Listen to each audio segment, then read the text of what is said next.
Hello, dear students. Myself, Dr. Rajiv Namdev, in charge automobile engineering from Sri Vaishnav Polytechnic College, Indore, welcomes you all, 5th semester automobile engineering students of OCBC scheme in the subject 501 ADD, module LO11 basic concept of design. And today we will study about the limits, fits and tolerance.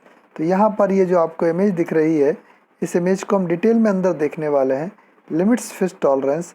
इस image में अभी आप ये समझ लें कि इसमें हम जो बनाया है ये हमारी एक शाफ्ट है और ये हमारी एक होल है। तो होल के अंदर हमने शाफ्ट को लिया हुआ है। असेंबली जब भी हम करते हैं तो एक मेल पार्ट एक फीमेल पार्ट की बात करते हैं तो शाफ्ट यूजुअली मेल पार्ट और फीमेल जो है वो होल है। तो इस तरीके से हम जो भी असेंबली के लिए बात करेंगे उसमें कौन कौन सी टर्म यूज़ होंगी, शाफ्ट और होल के रेफरेंस में हम बात करेंगे। आइए अब हम आगे चलते हैं इस इमेज को और डिस्क्राइब करने के लिए। तो एज़ यूजुअल ये हमारा लास्ट बेसिक कॉन्सेप्ट के बारे में है, लर्निंग आउटकम 1 की लास्ट क्लास है जिसमें कि आपको लिमिट्स, फिट्स और टॉलरेंस के बारे में जानने मिलेगा और legal aspects of automobile design के बारे में जानने मिलेगा। इन द लास्ट वीडियो हमने इंटरचेंजेबिलिटी, विनिमयशीलता और स्टैंडर्डाइजेशन, मानकीकरण के बारे में जाना। आज हम इस वीडियो में लिमिट्स, फिट्स, टॉलरेंस, सीमाएं, फिट और सहनशीलता और legal aspect of automobile design के कानूनी पहलुओं के बारे में जानेंगे। तो इस प्रकार से हमारा कंटेंट में है लिमिट, टॉलरेंस, सीमाएं, सहनशीलता, फिट, कुछ एक टर्मिनोलॉजी यूज़ होती है उसका हम बारे में जानेंगे, legal aspect of automobile design के बारे में जानेंगे और समअप करेंगे समरी असाइनमेंट और सजेस्टेड रीडिंग के साथ। लिमिट के बारे में हम बात करते हैं। पहले हम इस पिक्चर को देखें। लिमिट और टॉलरेंस पर्टिकुलर सिंगल कंपोनेंट में होते हैं और फिट जो होती है वो असेंबली में होती है। आइए, ये एक शाफ्ट है, आप बहुत अच्छे से देख रहे हैं। ये वाला फिगर आपको बहुत साइड से देखिए आप, ये वाला जो देख रहे हैं फिगर, ये वाला, ये आपको साइड में आगे बहुत काम में आएगा। तो इसमें देखिएगा आप कि एक शाफ्ट है जिसमें ये बताया गया है कि एक साइज बताई गई है 24.8 mm और एक बताई गई है 25.2 mm। तो अपर लिमिट इसकी हो गई 25.2 mm और लोअर लिमिट इसकी क्या हो गई 24.8 mm। तो जब हम इस शाफ्ट को बनाएंगे स्टैंडर्डाइजेशन एंड इंटरचेंजेबिलिटी के लिए, तो हम यदि कोई शाफ्ट इस डायमेंशन के बीच में रहेगी तो उसको हम एक्सेप्ट कर लेंगे। तो लिमिट जो हो गई इसकी दो हो गई, एक अपर लिमिट और लोअर लिमिट। ऐसा क्यों किया गया है? क्योंकि एग्जैक्ट 25 mm की शाफ्ट बनाने में हमें बहुत ज़्यादा समय और बहुत ज़्यादा पैसा और स्किल लेबर की ज़रूरत पड़ती, जबकि हमने लिमिट देने के कारण हमें ये आसान हो गया कि हम इसको इंटरचेंजेबल कर सकते हैं, स्टैंडर्ड पार्ट बना सकते हैं और मास प्रोडक्शन में यूज़ करते हैं। तो यहाँ पर लिमिट ये चीज़ है, यह शाफ्ट के लिए, इसी प्रकार होल के लिए भी रहेगा। So the two extreme permissible sizes of a part between which the actual size is contained are called limits. एक भाग के दो चरम अनुमेय आकार जिनके बीच वास्तविक आकार निहित है। वास्तविक आकार क्या है, बेसिक साइज क्या है, आपकी एक्चुअल साइज 25 mm है। आप देख रहे हैं 0.2 ज़्यादा लिया है, 0.2 कम लिया है। तो 0.2 कम वाला और ज़्यादा वाला, तो maximum size is called upper limit. तो 25.2 को क्या बोलेंगे हम, अपर लिमिट। और जो नीचे वाली है लोअर साइज है उसको क्या बोलेंगे हम, मिनिमम साइज बोलेंगे लोअर लिमिट को। तो ये लिमिट है। तो किसी भी कंपोनेंट की जब डायमेंशन हम देते हैं 25 mm, उसको यदि इस प्रकार से दिया जाए कि 25.2 और 24.8, तो अब वो एक्चुअल साइज से वेरी कर रही हैं अपर साइड में और लोअर साइड में। अब आपने ये देखा लिमिट, अब इधर देखिए बीच में आप, ये इसी इमेज में दिखाता हूँ, इनके बीच का जो अंतर मिल रहा है लोअर अपर का, वो कितना मिल रहा है 0.4 mm। इस पिक्चर से देख सकते हैं और कैलकुलेशन से भी देख सकते हैं। तो ये कहलाता है टॉलरेंस, यानी ये सहन करना, मतलब इतना सहन किया जा सकता है 0.4 mm, जबकि अपर क्या हो 25.2 और लोअर क्या हो 24.8। तो अब इसके बीच में कोई भी कंपोनेंट बनेगा उसको हम एक्सेप्ट कर लेते हैं स्टैंडर्डाइजेशन में। तो इसलिए पहले मैंने पढ़ा हमने लिमिट फिट टॉलरेंस है, लेकिन मैं लिमिट के बाद टॉलरेंस बता रहा हूँ क्योंकि सिंगल कंपोनेंट में लिमिट और टॉलरेंस आप आसानी से समझ सकते हैं, जबकि फिट के लिए हमें असेंबली में जाना होगा, तो इसलिए फिट हम बाद में पढ़ रहे हैं। तो टॉलरेंस अब आप आसानी से बोल सकते हैं, it is defined as the total permissible variation of a size. तो जो आकार में जो भिन्नता हो रही है, कुल आकार में भिन्नता हो रही है, उसको हम क्या बोलेंगे, सहिष्णुता या tolerance. It is the difference between maximum limit and minimum limit of size. ठीक है, ये यहाँ पर कैलकुलेशन से हमने निकाल लिया। ये अधिकतम सीमा और आकार की न्यूनतम सीमा के बीच का अंतर है। तो यहाँ तक आप समझ चुके हैं कि लिमिट क्या होती है और टॉलरेंस क्या होता है। अब आइए हम फिट के बारे में बात करते हैं। टॉलरेंस के बारे में और जान लें कितने प्रकार का होता है। There are 4 different types of tolerances.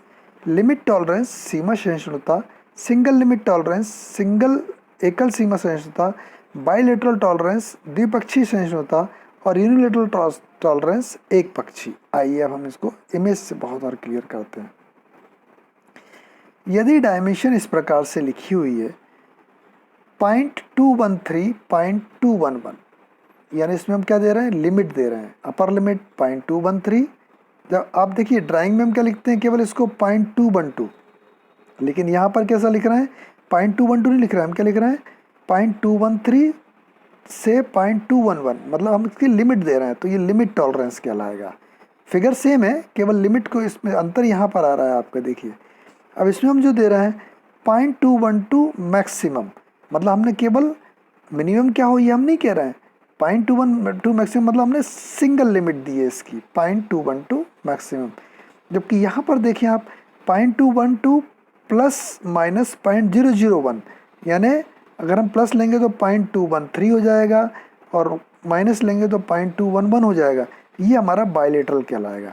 आप गौर करिए लिखने के तरीके पर, 0.212 प्लस माइनस 0.001 उसका भी मतलब वही है जो यहाँ पर आपको 0.213 और 0.211 है, लेकिन इसको हम बोलेंगे लिमिट टॉलरेंस, चूँकि इसमें लिमिट डायरेक्टली दी गई है। और इसको हम बोलेंगे बाइलेटरल, यानी कि ऊपर भी दिया है, प्लस साइड में भी दिया है वेरिएशन और माइनस साइड में भी दिया है। लेकिन यदि एक ही साइड में हम टॉलरेंस दें तो वो यूनिलेटरल कहलाएगा। जैसे या तो हम प्लस में 0.001 दे दें, अपन इस तरह से लिखें प्लस 0.001 माइनस 000, तो माइनस में कुछ है ही नहीं है, तो माइनस में क्या हो जाएगा, 0.212 वही रहेगा और प्लस कर देंगे तो ये यूनिलेटरल कहलाएगा। ये माइनस भी हो सकता है। तो इस प्रकार से टॉलरेंस लेने के 4 तरीके हैं, या तो लिमिट टॉलरेंस या सिंगल लिमिट, ये मिनिमम में भी हो सकता है जो मैक्सिमम में, या बाइलेटरल या यूनिलेटरल। तो इस प्रकार से आप देख सकते हैं कि टॉलरेंस को 4 प्रकार से बताया जाता है। अभी आप फिर से गौर कीजिएगा कि मैंने बात की लिमिट की और नंबर 2 करिए आपकी टॉलरेंस की, ये किसी भी इंडिविजुअल कंपोनेंट के लिए। अब हम चलते हैं असेंबली पर, जहाँ पर सॉफ्ट और होल का एग्जांपल हम लेंगे, वहाँ पर आएगा फिट। ये देखिए आप, इसमें आप देख रहे हैं जो येलो कलर है वो आपका सॉफ्ट है और जो ग्रीन कलर आप देख रहे हैं वो आपका होल है। इन पिक्चर्स में थोड़ा सा आप गौर करें तो आपको बड़ा मज़ा आएगा देखने में। मैं अंतर बताता हूँ। यहाँ पर आप देख रहे हैं कि सॉफ्ट का डायमीटर और होल का डायमीटर से कम है, यानी दोनों के बीच में अंतर है, तो इसको हम बोलते हैं क्लियरेंस। ये देखिए सॉफ्ट कहाँ जा रही है, नीचे की ओर है, ये इस ब्लैक एंड वाइट पिक्चर है उसमें, और ऊपर की तरफ होल है, यानी सॉफ्ट और होल इसको बड़ा किया गया है। सॉफ्ट ये वाली लाइन और होल ये वाली लाइन, इसी को एनलार्ज किया गया है, तो ये हमारा क्लियरेंस फिट भी कहलाता है। 2 असेंबली की बात हो रही है। अब इसी का अपोजिट देखें हम यहाँ पर, तो आप देख रहे हैं कि सॉफ्ट का डायमीटर बड़ा है और होल का डायमीटर कम है। उल्टा भी हो सकता है। जैसे देखें अब सॉफ्ट कहाँ आ गई, ऊपर की ओर, ये ऊपर की ओर सॉफ्ट है और होल का डायमीटर कहाँ है, नीचे की ओर। मतलब ये जो पिक्चर थी ये अब रिवर्स हो गई, सॉफ्ट नीचे था होल ऊपर, और यहाँ होल नीचे और सॉफ्ट ऊपर, तो इसको बोलेंगे हम इंटरफेरेंस फिट। तीसरा फिट ये हो सकता है इन दोनों के बीच की स्थिति। क्या हो सकती है इन दोनों के बीच की स्थिति, सॉफ्ट बीच में है, मतलब ये अपना होल दे दिया यहाँ पर, आप देखिए होल दे दिया पूरा एक। अब इसमें सॉफ्ट क्या हो सकती है, इसके नीचे भी जा सकती है, बीच में भी रह सकती है, अंदर भी रह सकती है, ऊपर भी जा सकती है। तो क्लियरेंस भी हो सकती है, नीचे में कौन सा हो गया क्लियरेंस, ये कौन सा हो गया आपका इंटरफेरेंस, और ये भी हो सकती है। तो कोई भी चीज़ हो सकती है। तो इस प्रकार से जब हम दो की बात करते हैं तो वहाँ पर फिट आती है। The relationship existing between two parts which are to be assembled, दो भागों के बीच विद्यमान संबंध जिसे असेंबली से पहले उनके आकार के संबंध में इकट्ठा किया जाना है, फिट कहलाता है। So which are to be assembled with respect to difference on their sizes, और साइज कौन सी हो रही है इसमें हम कंसिडर कर रहे हैं, लेंथ नहीं कर रहे हैं, इनका डायमीटर, इनका व्यास जो है उस पर बात कर रहे हैं। तो इसको हम क्या बोलते हैं, फिट। तो दो कंपोनेंट होना चाहिए, असेंबल किया जाना चाहिए, और उनकी साइज के बारे में बात की जाए असेंबली के पहले, उसको बोलेंगे हम फिट। फिट तीन प्रकार के, अभी हमने देखा पिक्चर, अब चूंकि वो कलरफुल को मैंने हटा दिया है, तो इसमें आप क्या देख रहे हैं कि होल और साफ्ट के बीच में, मतलब होल का डायमीटर, इंटरनल डायमीटर है वो बड़ा है, साफ्ट का एक्सटर्नल डायमीटर छोटा है, इसलिए इन दोनों के बीच में गैप है। तो तीन प्रकार के फिट होते हैं। संगमन जो होता है वो तीन प्रकार के सामान्य फिट होते हैं। संगमन भाग मतलब जो मेटिंग पार्ट है उनके बीच में। क्लियरेंस फिट, क्लियरेंस फिट कब होता है, it is one having limit of size so prescribed that a clearance always results when mating parts are assembled. जब हम दो पार्ट को आपस में मिलाएं तो उनकी साइज के बीच में हमेशा क्या रहना चाहिए, क्लियरेंस रहना चाहिए, हमेशा रहना चाहिए। जैसे हम एक चीज़ देखें, ट्रैक्टर और ट्रॉली को जब हम जोड़ते हैं तो ट्रैक्टर का जो रहता है, आप बोले फोर्क जो रहता है, एक आई रहती है ट्रैक्टर में और ट्रॉली में रहती है फोर्क। फोर्क इस तरह का शेप रहता है, अगर आप यहाँ पर देखें फोर्क ही है, और ट्रॉली के ट्रैक्टर में ये रहता है आई। इन दोनों को हम यूँ मिलाते हैं और इसके बीच में हम एक पिन डालते हैं। तो ये जो पिन है, पिन जो हम फिट करते हैं ट्रैक्टर और ट्रॉली को अटैच करने के लिए, तो उसमें पिन का डायमीटर बहुत कम रहता है जबकि होल का डायमीटर ज़्यादा रहता है। तो ये हमारा क्लियरेंस फिट है। आइए नेक्स्ट देखते हैं हम इंटरफ्रेंस। इंटरफ्रेंस फिट में देखें आप कि it is one having limit of size so prescribed that an interference always result when mating parts are assembled. जब भी हम दोनों को मिलाएंगे तो साफ्ट का डायमीटर ज़्यादा रहेगा, होल का कम रहेगा। ये थोड़ा मुश्किल लगता है समझने में कि ऐसी असेंबली कहाँ होगी। आइए पहले हम देखते हैं।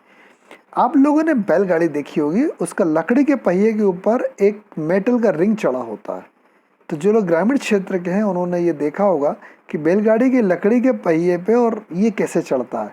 तो एक चीज़ बता दूं कि जो लकड़ी का पहिया रहता है उसका डायमीटर बड़ा होता है, हमारे केस में वो साफ्ट है, और जो मेटल की रिंग रहती है, धातु का चक्र रहता है, उसका डायमीटर कम रहता है इनर। अब आप देखिएगा कि होल का डायमीटर जो है वो कम है और साफ्ट का डायमीटर ज़्यादा है। अब आप कहेंगे फिर इसको अपन असेंबल कैसे करते हैं। जिन्होंने उस प्रक्रिया को देखा वो बहुत अच्छे से समझते होंगे कि सबसे पहले हम एक लकड़ी के कंडों का एक गोल बनाते हैं रिंग के आसपास, फिर आग लगाते हैं। अब चूंकि वो मेटल है तो वो एक्सपांड हो जाता है गर्म होके। जब वो फैल जाता है तो हम उसको लेकर के लकड़ी के चक्के पर रख के, और चूंकि लकड़ी है और गर्म है तो जले ना, एकदम से पानी डालते हैं तो वो श्रिंक हो जाता है। उस प्रकार से असेंबली हो जाती है। बैलगाड़ी की लकड़ी का जो पहिया है वो बुलक मतलब वुडन व्हील है, बुलक कार्ट, और उसके ऊपर मेटल रिंग जो है वो चढ़ा देते थे। तो ये जो फिट हुआ ये हमारा हुआ इंटरफ्रेंस या हस्तक्षेप फिट। अब तीसरा तो इनके बीच का कॉमन है, उसमें देखें transition fit. A transition fit is one having limits of size so prescribed that either a clearance or interference may always result when mating parts are assembled। इसमें तय नहीं है कि वो क्लियरेंस होगा या इंटरफेरेंस होगा, कुछ भी हो सकता है। जैसे कॉटर एंड काटर जॉइंट, ये काटर जॉइंट की बात और काटर की हम करेंगे तो ये हम उस समय देख लेंगे जब हम इस काटर जॉइंट और नकल जॉइंट पढ़ेंगे। उस समय मैं आपको याद दिलाऊंगा कि देखिए ट्रांजिशन फिट है। तो आगे हमको पढ़ना ही है तो हम उसमें देखेंगे नेक्स्ट क्लासेस में जब डिज़ाइन करेंगे तब। अब कुछ टर्मिनोलॉजी पर बात करते हैं। इसकी बहुत सारी टर्मिनोलॉजीज़ हैं, छोटी छोटी चीज़ें, लेकिन आपको समझने में बड़ा मज़ा आएगा। ये देखिए, अब आपको पिक्चर समझ में आ रही है ये वाली, ये साफ्ट का जो बनाया था ऐसा शेप, और ये हमने बना दिया होल का, और इनके बीच में ये दिख रहा है आपको गैप। तो ये जो साइज़ है, अब हम बोलें कि होल और साफ्ट की साइज़ क्या होगी, तो ये लाल लाइन दिखा रही है, ये बेसिक साइज़ कहलाएगी या जीरो लाइन कहलाएगी। तो it is the exact theoretical size arrived at any design why it is called nominal size. इसको हम सांकेतिक आकार भी कहते हैं। और डिजाइन में जब हम बोलते हैं कि 25 mm की साफ्ट है तो 25 mm का होल चाहिए, तो एक्चुअल में जो 25 mm हम बोल रहे हैं वो बेसिक साइज है। लेकिन जब ये बनती है, चूँकि हमको फिट के ऊपर डिपेंड करना है कौन सा फिट लेना होगा और क्या है, तब इनके बीच में अब आप लिमिट देना शुरू करेंगे। लिमिट देखिए आप, ये वाली जो दिख रही है आपकी ऊपर वाली साफ्ट में, ऊपर वाली जो दिख रही है वो मैक्सिमम डायमीटर है, नीचे वाली दिख रही है पिक्चर को बड़ा करते हैं तब बात करते हैं। हाँ ये देखिए आप, तो अब आप ये समझ गए हैं कि ये जो रेड लाइन है ये जीरो लाइन कहेंगे या बेसिक साइज कहेंगे 25 mm, ये साफ्ट अंदर है और होल बाहर है, यानी क्लियरेंस फिट है ये, यहाँ पर पिक्चर में देख सकते हैं। अब आप आइए इधर पर बात करें हम, तो साफ्ट का जो आउटर डाया है ये आप देखिए ऊपर की तरफ, ये कहलाएगा मैक्सिमम डायमीटर, और जो अंदर है वो है मिनिमम डायमीटर, यानी 25 mm है लेकिन उसमें हमने लिमिट क्या दे दी, मैक्सिमम डायमीटर और मिनिमम डायमीटर, जो कि 25 से कम है क्योंकि हमें फिट करना है। वहीं होल के केस में हमने इंटरनल डायमीटर 25 से ज़्यादा लिया है और एक्सटर्नल डायमीटर उससे भी ज़्यादा लिया है। तो अब आप बोलेंगे हैचिंग क्यों की है, हैचिंग क्या बताता है, अभी हम पढ़ चुके हैं टॉलरेंस, तो ये हमारा टॉलरेंस बताता है। अब हम देखें कि डेविएशन जो बता रहे हैं, ये टॉलरेंस देखिए यहाँ पर जो जोन बना है टॉलरेंस जोन कहलाता है, ये यहाँ पर ही बना है। अब एक चीज़ और देखिए जीरो लाइन में कि यहाँ पर कुछ और चीज़ लिखी है डेविएशन। डेविएशन देखिएगा आप कि जीरो लाइन से जो डायमीटर्स का अंतर है वो डेविएशन कहलाता है। अब जैसे ऊपर वाली साफ्ट के ऊपर वाले डायमीटर का है वो अपर डेविएशन कहला रहा है साफ्ट के लिए, मतलब कहाँ से, जीरो लाइन से, और नीचे वाले डायमीटर का है तो वो क्या कहला रहा है, लोअर डेविएशन कहला रहा है। होल में देखिए आप जो ऊपर वाला है वो आपका अपर डेविएशन कहला रहा है। अब आप गौर करेंगे अपर डेविएशन साफ्ट के केस में कम है जबकि इसमें ज़्यादा है, और लोअर डेविएशन जो है वो लोअर से है। और टॉलरेंस आप देख चुके हैं जो कि आप सेक्शन एरिया से आपको दिखाया गया। तो ये पिक्चर बनाया जाता है नॉर्मल टर्मिनोलॉजी के लिए। अब हम इसके बारे में बात करते हैं। तो बेसिक साइज आप समझ गए 25 mm, जो रेड लाइन से बताई है जीरो लाइन भी कहते हैं। एक्चुअल साइज जो होती है जो हम मेजर करते हैं जो डिज़ाइन में बताई जाती है 25 mm। Maximum limit of size जो हमने बताई है कि दो साइज साफ्ट की भी दी हैं, दो होल की भी दी हैं, तो जो साइज बड़ी है वो मैक्सिमम साइज है और मिनिमम साइज है डायमीटर। अब हम यहाँ पर देखें डेविएशन, तो जो मैंने बताया था डेविएशन क्या था आपका कि जीरो लाइन से जो साइज के बीच का अंतर है, the algebraic distance between a size, मतलब एक्चुअल साइज या मैक्सिमम साइज जो है the corresponding basic size. Basic size क्या है हमारी 25 mm। अब जो एक्चुअल ये साइज आ रही है मैक्सिमम आ रही है तो वो अपर डेविएशन कहलाएगा मैक्सिमम लिमिट के साथ, और यदि लोअर डेविएशन आ रहा है तो लोअर कहलाएगा, और एक्चुअल डेविएशन जो है इन दोनों में से कुछ भी हो सकता है। तो ये हमारा डेविएशन या विचलन कहलाता है। पिक्चर वही है, मैं समझा चुका हूँ इसलिए यहाँ नहीं ले रहा हूँ। जीरो लाइन अब आप समझ सकते हैं कि ये शून्य लाइन है जो कि हमारी बेसिक साइज बताती है। टॉलरेंस जोन मैं यहाँ पर दिखा चुका हूँ आपको पहले भी। फंडामेंटल डेविएशन जो बताया था आपको अंतर, जीरो लाइन से जो अंतर होगा वो डेविएशन कहलाएगा। Fundamental deviation one of the two deviation which is conveniently chosen to define the position of tolerance zone in relation to zero line। Fundamental division हम किसको बोलेंगे कि आप एक तो ऊपर वाला है एक नीचे वाला है। अब टॉलरेंस जोन को आपको डिफाइन यदि करना हो तो आप एक तो इससे भी कर सकते हैं, नीचे वाले से इससे भी कर सकते हैं। आप टॉलरेंस जोन को बताना है आपको जीरो के रेफरेंस में, तो साफ्ट के केस में ये वाला फंडामेंटल कहलाएगा जो जीरो के रेफरेंस में बताया जा रहा है, जबकि साफ्ट में यदि नीचे होता तो वो अब मैक्सिमम डायमीटर वाला बताते। तो टॉलरेंस जोन बताने के लिए हम जो जीरो लाइन के रेफरेंस में जो बताते हैं डेविएशन वो हमारा फंडामेंटल डेविएशन या मौलिक विचलन कहलाता है। तो जो टॉलरेंस जोन तो हम समझ ही चुके हैं कि जोन जो है वो बनाया गया है आपका यहाँ पर मैक्सिमम लिमिट और मिनिमम लिमिट के द्वारा। एक और चीज़ हम देखते हैं कि जो टर्मिनोलॉजी हमारी कॉमनली यूज होती है बेसिक साफ्ट। बेसिक साफ्ट मतलब जिसका अपर डेविएशन जीरो हो। जैसे 25 mm बोला तो साफ्ट का आउटर डाया कितना होना चाहिए 25, मिनिमम कुछ भी हो सकता है। इसी प्रकार होल की हम बात करें तो उसका क्या हुआ, लोअर डेविएशन है, तो इनर डाया कितना होना चाहिए 25। तो 25 mm की साफ्ट है, यदि 25 mm की साफ्ट का अपर डेविएशन जीरो है यानी कि लिमिट क्या हो गई उसकी यूनिलेटरल हो गई कि 25 और उसके बाद माइनस बताएंगे। होल में हम क्या बताएंगे 25 और फिर प्लस बताएंगे। तो बेसिक साफ्ट और बेसिक होल जो 25 mm के साथ बताए गए हैं, साफ्ट के केस में कौन सी अपर डेविएशन जीरो होना चाहिए, होल के केस में लोअर डेविएशन जीरो हो, यानी जीरो लाइन पर ही हो, लिमिट इसकी लोअर लिमिट और साफ्ट की अपर लिमिट बिल्कुल सेम हो, तो ये बेसिक साफ्ट और बेसिक होल कहलाते हैं। क्लियरेंस तो आप समझ ही गए हैं कि positive distance between hole size and shaft size. अभी आपने डेविएशन पढ़ा वो इंडिविजुअल था, किसका, साफ्ट का या होल का, लेकिन क्लियरेंस जो होता है ये साफ्ट और होल के बीच की दूरी को कहा जाता है क्लियरेंस। मैक्सिमम क्लियरेंस जो होगा positive maximum size of a hole और minimum size of a shaft, यानी कि ऊपर वाली लाइन ये जो देख रहे हैं और ये नीचे वाली साफ्ट की, तो ये मैक्सिमम क्लियरेंस है, और साफ्ट और होल की नीचे वाली डायमेंशन और साफ्ट की ऊपर वाली डायमेंशन के बीच में जो होगा वो आपका होगा मिनिमम क्लियरेंस। तो डेविएशन इंडिविजुअल कंपोनेंट में होगा, जबकि क्लियरेंस जो है वो 2 में होगा। तो इस प्रकार से हम ये समझ पाए लिमिट, फिट और टॉलरेंस में कि लिमिट और टॉलरेंस एक ही कंपोनेंट में होते हैं, जबकि फिट असेंबली में होता है। इसी प्रकार डेविएशन जो है वो आपको सिंगल साफ्ट या होल में मिलेंगे, लेकिन जब असेंबली हो जाएगी तो आपको क्लियरेंस मिलेगा। तो I think limit, fit, tolerance आपको समझ में आ गए होंगे। अब हम बात करते हैं legal aspect of automobile design. हम जो ऑटोमोबाइल डिज़ाइन करते हैं या मशीन डिज़ाइन जो भी करते हैं, इसमें कानूनी पहलू है। कानूनी पहलू जो है उसको ध्यान में रखकर ही हमें डिज़ाइन करना होगा। से हमने एक एग्जांपल लिया कि हमारी लाइट जो है, जो हमें ऑटोमोबाइल में हॉर्न रखना है, हॉर्न, एक सिंपल सा एग्जांपल ले रहा हूँ मैं, हॉर्न। तो हॉर्न की लिमिट है डेसिबल में कि इससे तेज़ हॉर्न नहीं होना चाहिए। आप लोगों ने देखा होगा आपके जो वाहन होते हैं, बाइक वाले या बस वाले, बड़ा स्टाइलिश आवाज़ वाला और बहुत तीखा बॉल लगाते हैं।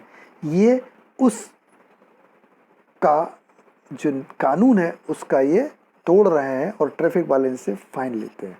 जिससे कि आपने देखा होगा कि बाइक वालों में बड़ा शौक है कि साइलेंसर बड़ा गोली जैसी आवाज़ वाला हो, या हॉर्न जो हो बड़ा म्यूजिकल हो, काफ़ी तीखा हो, या बसेस वाले करते हैं। ये सब नहीं परमिटेड है।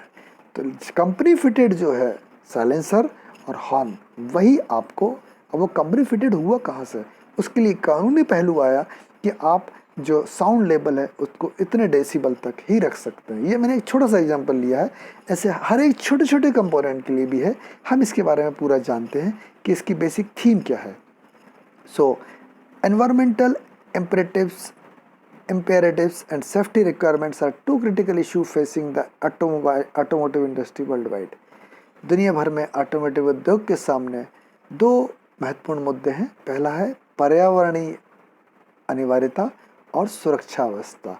तो अपने वाहन के बारे में बात करें तो आजकल जो BS4 BS6 की बात हो रही है वो पर्यावरण से संबंधित है, और जो सीट बेल्ट होना चाहिए, या हम बोलते हैं आजकल एयरबैग्स होना कंपलसरी हो गया, ये सुरक्षा आवश्यकता है।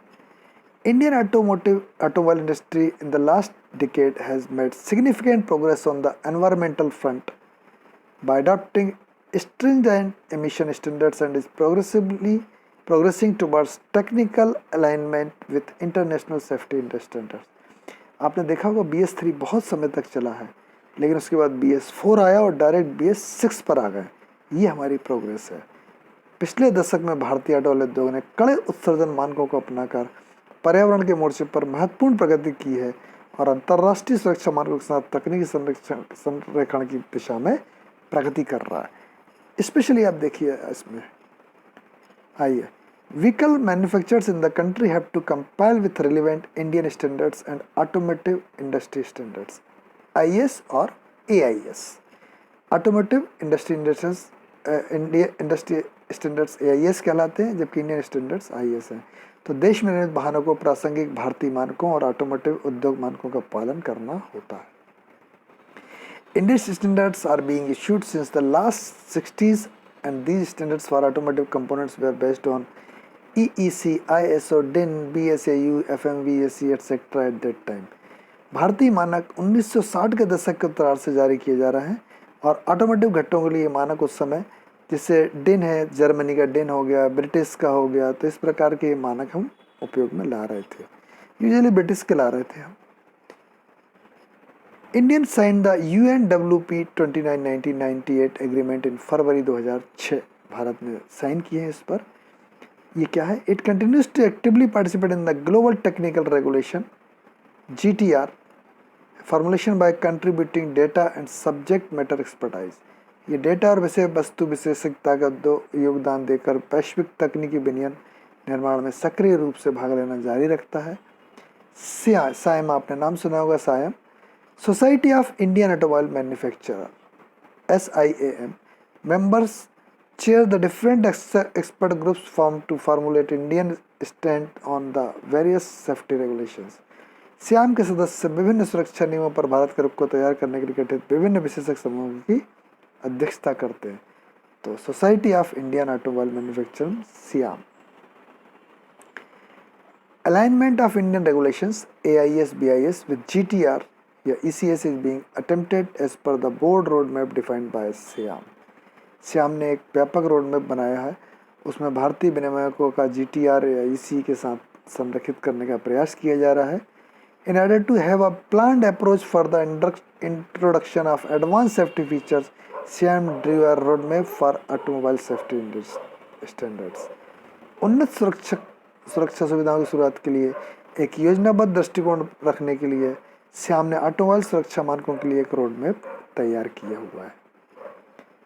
आगे देखते हैं. The road map was prepared by the CMVR safety and regulation committee. Road map CMVR सुरक्षा विनियम समिति द्वारा तैयार किया गया है. Safety critical components are covered under AIS automobile industry safety 037 to bring about better control at the OEM and after market. OEM और after market में बेहतर नियंत्रण लाने के लिए सुरक्षा महत्वपूर्ण घटकों को AIS 037 के तहत कवर किया गया है. The regulation also brings these components under conformity of production. विनियमन इन घटकों को उत्पादन की अनुरूपता के तहत भी लाता है. List of automobile components covered under AIS 037 जो अंतर्गत ऑटोमोबाइल घटकों की सूची है वो देखें आप.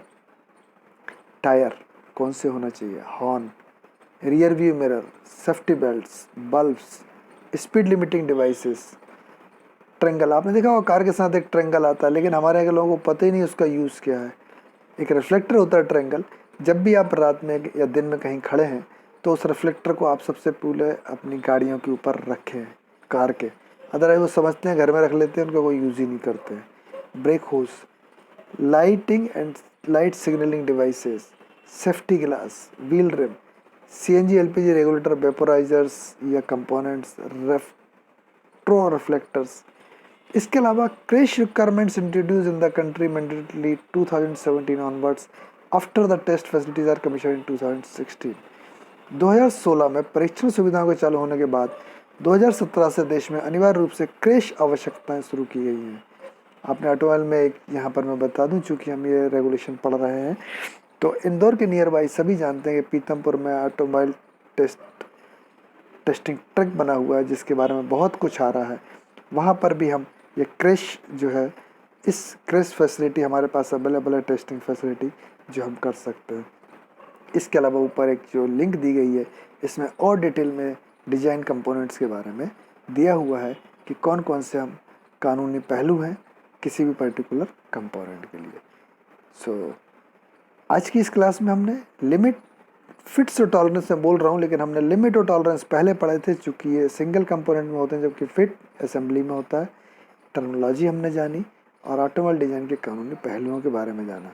तो अब आप असाइनमेंट में लिख सकते हैं कि सीमा और सहनशीलता का वर्णन कर सकते हैं. What do mean by fits 3 प्रकार के होते हैं वो आप बना सकते हैं. और ऑटोमोबाइल डिज़ाइन के कानूनी पहलुओं पर आप टिप्पणी भी लिख सकते हैं. सजेस्टेड रीडिंग्स के लिए ऑटोमोबाइल कानूनी पहलुओं के लिए मैंने लिंक दी हुई है. बाकी मशीन डिज़ाइन की बुक्स में आपको मिल जाएंगे. शिंगले, पंडेंट शाह, RS कुर्मी और दीपक प्रकाशन. तो आज के इस क्लास में हमने लिमिट्स, फिट्स, टॉलरेंस और legal aspect of automobile design के बारे में पढ़ा है. कल से हम नेक्स्ट क्लास से हम लर्निंग आउटकम 2 के बारे में जानेंगे, जो स्पेसिफिक अभी तक हम जो पढ़ते आए हैं. Basic design concept, general design concept की बात की थी. अब हम मशीन डिज़ाइन कंपोनेंट के बारे में बात करेंगे जो हमारा होगा लर्निंग आउटकम 2, और उसके बारे में हम जानेंगे. So thank you for watching this video. Thank you.